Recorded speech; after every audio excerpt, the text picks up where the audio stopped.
हमें ये उम्मीद है कि हमारी जनता, उत्तर प्रदेश की जनता 2022 में ये बीजेपी सरकार को सबक सिखाएगी और अखिलेश यादव जी को मुख्यमंत्री बनाएगी।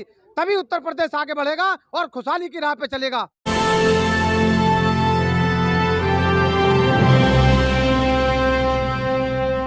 किसान धरना प्रदर्शन दे रहा है या युवा हमारे धरना प्रदर्शन दे रहे हैं। जगह जगह हमने देखा है कि जगह जगह धरना प्रदर्शन चल रहे हैं। तो धरना प्रदर्शन को लेकर क्या कहना चाहते हैं आप?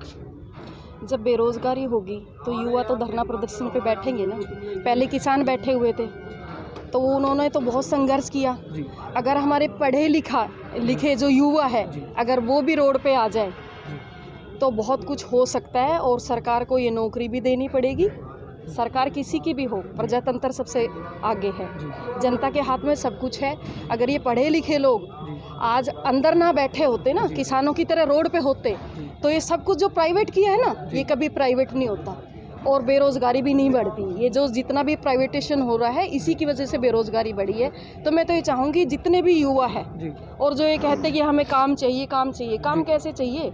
जब सब कुछ प्राइवेट हो गया तो आपको तो प्राइवेट में भी काम नहीं मिलेगा। आप सरकार से क्या डिमांड करते हो?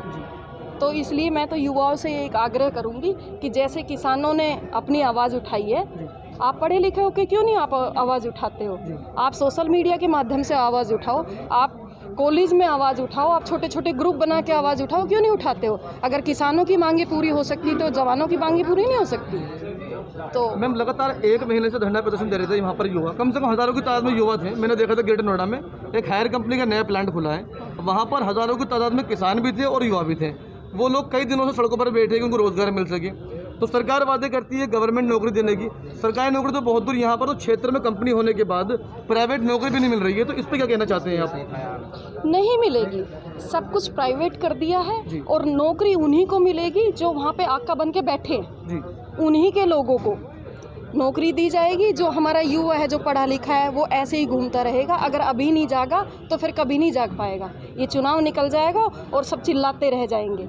इसलिए अभी जागने का समय है और युवाओं को एकजुट होकर सपा की सरकार बनानी चाहिए अगर अपने हित की बात करना चाहते हैं तो। पार्टी का राष्ट्रीय सचिव और पूर्व दर्जा प्राप्त राज्य मंत्री रमेश प्रजापति जी, मैं जानना चाहूँगा कि विपक्ष कह रहा कि जैसे मोदी जी ने अब कृषि कानून वापस ले लिया है, क्या ये जो कानून चला है इतना लंबा चलना चाहिए था? किसान मोर्चा का जो ये चला है 11 महीने, इतना लंबा चलना चाहिए था आपके राय में?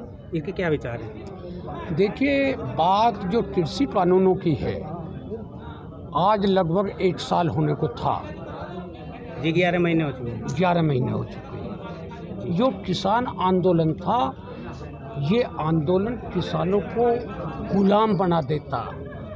ये आज इनकी नीयत और नियति माननीय मोदी जी की साफ नहीं है। साफ इसलिए नहीं है कि 11 महीने किसान सर्दी, गर्मी और वर्षा में बैठा हुआ। इनको कभी खालिस्तानी बताया जाता है, कभी पराजीवी बताया जाता है, कभी पाकिस्तानी बताया जाता है और कभी कहते हैं कि ये राजनीतिक के लोगों के द्वारा आयोजित कार्यक्रम है। इन्हें बदनाम करने के लिए, किसानों के इस आंदोलन को ख़त्म करने के लिए इन्होंने कौन सा षड्यंत्र रचा? आज भी जो कृषि कानून वापस लिए हैं, इसमें भी एक बहुत बड़ी चाल है। ये किसानों के हितैषी नहीं है। इन्होंने सिर्फ आने वाले 2022 के चुनाव में जो उत्तर प्रदेश में और अन्य 4 राज्यों में चुनाव होना है, उसकी दृष्टिगत रखते हुए मजबूर होकर इन्होंने वापस लिए। किसानों के ना ये साथ थे और ना हैं। इन्होंने किसानों की आय दोगुनी की बात की थी, क्या दोगुनी हो गई? डीजल, पेट्रोल, केरोसिन और LPG गैस, किसी की आप बात करो, मिट्टी के तेल की बात करो, खाने के सरसों के तेल की बात करो, कोई ऐसा है जिन्होंने इन्होंने महंगाई, क्योंकि ये सरकार पूंजीपतियों के इशारे पर काम करती है। ये जो 15 पूंजीपति हैं, टाटा है, बिरला है, डालमिया है, अडानी है, अंबानी है, उनके इशारे पर ये काम करती है। और इसका उदाहरण है कि कृषि कानून बनने से पहले हरियाणा और पंजाब में पहले ही गोदाम बना दिए गए। बताइए, जब तो कानून आया भी नहीं था। अगर हम अपनी बात करें, वर्तमान में ये देखा जाता है कि घर में ही घमासान मचा हुआ है, सपा और प्रसपा। अगर हम शिवपाल जी की बात करें तो वो राजा भैया से हाथ मिला बैठे, तो क्या इस पर फर्क नहीं पड़ेगा? ये देखिए, जनता सारी बातें समझ चुकी है। जनता तो समझ रही है। सवाल ये मैं जो आपसे मैंने ये पूछा हुआ है सिर्फ कि जो शिवपाल जी हैं और अखिलेश जी हैं, ये दोनों एक अलग अलग पार्टी के हो गए हैं। राजा भैया से हाथ मिलाने के बाद क्या समाजवादी पार्टी को फ़र्क नहीं पड़ेगा? देखिए, समाजवादी पार्टी को इसलिए फ़र्क नहीं पड़ेगा क्योंकि हम माननीय शिवपाल जी को विधिवत रूप से उनको सम्मान देंगे, जहां वे चाहेंगे वहां चुनाव, क्योंकि सबसे बड़ी झूठा और सबसे बड़ी फिरका परस्त और सबसे बड़ी सांप्रदायिक पार्टी भाजपा को हराना है। एक तरफ ये भी दावा होता है कि जो भी मोमडन जाति के लोग हैं वो सिर्फ समाजवादी पार्टी का पूरा सपोर्ट करते हैं, लेकिन ओवैसी इस समय उत्तर प्रदेश के अंदर अपना दावा बोल रहे हैं, तो उस पर क्या? सच्चाई ये है कि ओवैसी लीडर है, लेकिन ये भाजपा का एजेंट है। ये सिर्फ मुसलमान भाइयों की वोट कैसे बटें और सत्ता कैसे हासिल हो भाजपा को, ये सिर्फ मैं सीधे सीधे बोलता हूँ कि ये एजेंट है। क्या बंगाल में की क्या स्थिति हुई, बिहार में इन्होंने क्या किया, ओवैसी साहब ने जो है, ये सिर्फ भाजपा के एजेंट हैं। ये वोट डालने के लिए, क्योंकि भाजपा की भी ये नीति है, फूट डालो धर्म और आस्था के नाम पर और राज करो जैसा अंग्रेजों ने राज किया। जी प्रजापति जी, मेरा आखिरी सवाल है कि अगर सपा सरकार आती है तो पब्लिक को, जनता को क्या सहूलियत मिलेगी? 300 यूनिट बिजली हम फ्री देने का वायदा समाजवादी पार्टी करती है।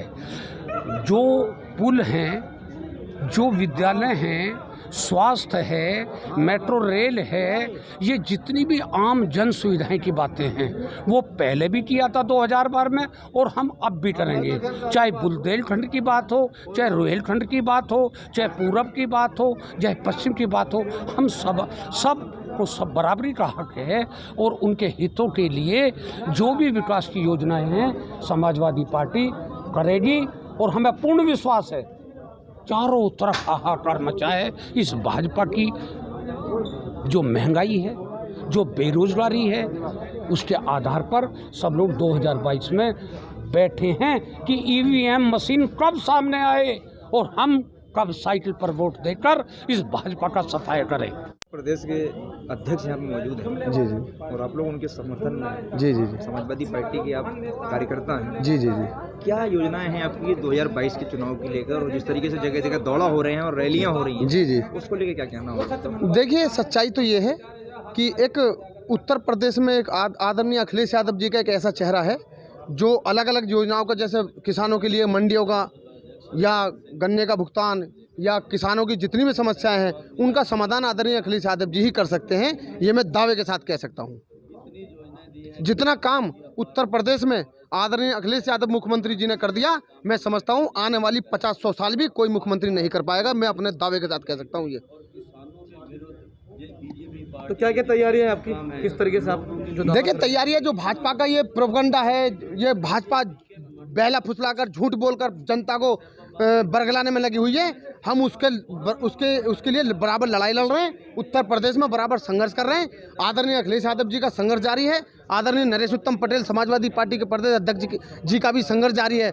हम उन्हीं के साथ साथ भाजपा की काले कारनामों को गिनाते हुए हम अपनी उत्तर प्रदेश में लड़ाई लड़ने के लिए उतरे हुए हैं। आज जो आप गाजियाबाद में आए हुए हैं, तो इस बैठक का क्या उद्देश्य है? इस बैठक में यही उद्देश्य है कि पूरी जितनी भी गाजियाबाद की विधानसभाएं हैं, ये आदरणीय प्रदेश अध्यक्ष जी ने सबको आदेश दिया है कि जनता को जितने भी ज़्यादा से ज़्यादा 2022 में मेहनत करके वोट डलानी है और 2022 में अखिलेश यादव जी को मुख्यमंत्री बनाना है। भाजपा के खिलाफ मोर्चा खोल रखा है हमने। जैसा कि मैं देख रहा हूँ कि अपना जो है कहीं रैली वगैरह तो मैं देख नहीं रहा हूँ फिलहाल आपकी करंट में नहीं। जिस तरीके से बीजेपी जो है अपना शोर से, अपना जोर शोर से अपना जो पूरा जोर लगा रही है। नहीं, ये आपने सवाल बहुत अच्छा पूछा, मैं उसके लिए आपका बहुत बहुत धन्यवाद करता हूँ। देखिए, भाजपा झूठी माइकों पर चढ़ के झूठी सारी रैलियों में झूठ बोलकर जनता को बहला फुसला कर चुनाव हत्याना चाहती है, और हमारे समाजवादी लोग जमीन पर रहकर पब्लिक की सेवा कर रहे हैं। और सेवा के साथ साथ हमें ये उम्मीद है कि 2022 में हमारी गठबंधन की सरकार बनेगी। कुल मिला के जिसमें देखा जेवर एयरपोर्ट पे जो थे लगभग बीजेपी कार्यकर्ता थे, लगभग लाखों की तादाद में थे। जी। उनके पास मुद्दे हैं रैली करने के, आपके पास क्या मुद्दे रहेंगे रैली को लेकर? देखिए, मुद्दे तो आप भी जानते हैं, जनता भी जानती है। जहाँ तक बीजेपी सरकार की बात है, भारतीय जनता पार्टी एयरपोर्टों को बेचने में भी लगी हुई है। तो इधर बना भी रही है तो उधर बेच भी रही है। तो भरोसा जनता क्या करेगी? जेवर एयरपोर्ट पे क्या भरोसा करेगी जनता? भाई ये पूरी दुनिया के सामने, ये सोशल मीडिया के माध्यम से कहीं एयरपोर्ट बिक रहे हैं, कहीं कुछ बिक रहा है, कहीं किसानों का मामला, कहीं नौजवानों पर अत्याचार, बहन बेटियों पर अत्याचार। तो पूरी प्रदेश की जनता देख रही है। हमें ये लगता है कि ज़्यादा मेहनत करने की जरूरत नहीं है। 2022 में जनता खुद सबक सिखाएगी बीजेपी सरकार को और अखिलेश यादव जी को मुख्यमंत्री बनाएगी। बस मैं इस आज गेस्ट हाउस के माध्यम से मैं आपसे भी विनती करूंगा, आप भी हमारी साइकिल को वोट कर देना और हमारे मुख्यमंत्री अखिलेश यादव जी को समर्थन दे देना। तैयारियां बहुत जोर शोर से चल रही हैं। पूरे प्रदेश के अंदर समाजवादी पार्टी संघर्ष कर रही है। भारतीय जनता पार्टी की गूंगी बहरी सरकार ने लोगों पर अत्याचार किया है, किसानों पर अत्याचार किया है, नौजवानों पर अत्याचार किया है। बीजेपी की सरकार में युवाओं को नौकरी नहीं है, बहन बेटियां सुरक्षित नहीं है। आज हमारी बहन बेटी स्कूल जाती है, उनका बलात्कार करके, अपहरण करके हत्या कर दी जाती है। रिपोर्ट लिखाने थाने जाते हैं, पुलिस उल्टा हम पे बजाती है। आज बीजेपी सरकार में पूरे देश के अंदर हाहाकार मचा हुआ है। उत्तर प्रदेश में कोई सुनवाई नहीं है।